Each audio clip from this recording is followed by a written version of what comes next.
What's up, fellow entrepreneurs? Today I want to talk about on-site property managers and the pitfalls associated with these types of employees in California.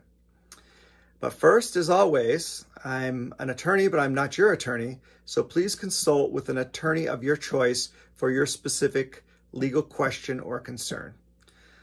Okay, so if you own rental property in California, things are tough right now, especially if you purchased rental property just before the pandemic lockdowns.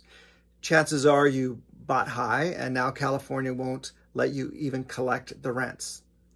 It's an insane system, but we're dealing with insane legislators. But that's not the topic of this channel. We're not a real estate channel. So let's talk about another hurdle that California has put in place for owners of rental properties in California. My fellow property owners, if you didn't already know, California law requires that every apartment building with more than 16 units have an on-site property manager. An on-site property manager is a person who lives in one of those residential units.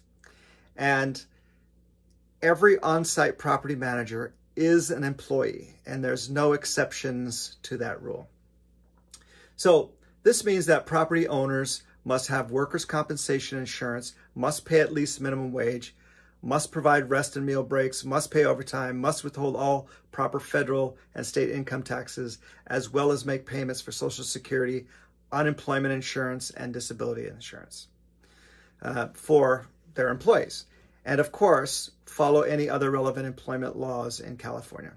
So you're not required to have an on-site property manager if you have less than 16 units, but if you do have an on-site manager, that manager is an employee even if under 16 units. Another pitfall may be work for reduction in rent. Property managers often provide services to the property owner in exchange for a reduction in rent. This is a biggie. This causes a lot of problems. If as a condition of employment, the property manager must live at the place of employment, then that property owner may not charge rent in excess of the values set forth under California law. All right, so let's look at the specific rules. Resident managers are employees, not independent contractors of the owner or the management company.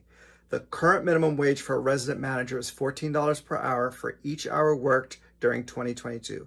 Overtime is paid at 1.5 times the property manager's hourly rate and must be paid if the manager works more than 8 hours per day, more than 40 hours per week, or more than 6 consecutive days in a row, just like any other employee. If the manager is required to live at the property as a condition of employment, either by law or by the owner, then regardless of the number of units, the maximum monthly rent the manager may be charged is $790.67 for a single manager, $1,169.59 for a couple. There's no minimum amount of rent that must be charged.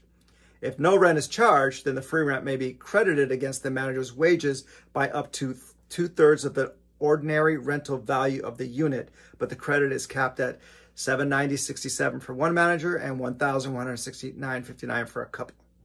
In order to credit rent to a manager, the credit only applies if it is included in a written employment contract. All right, that was a lot, but property owners beware. Okay, so until next time, be productive.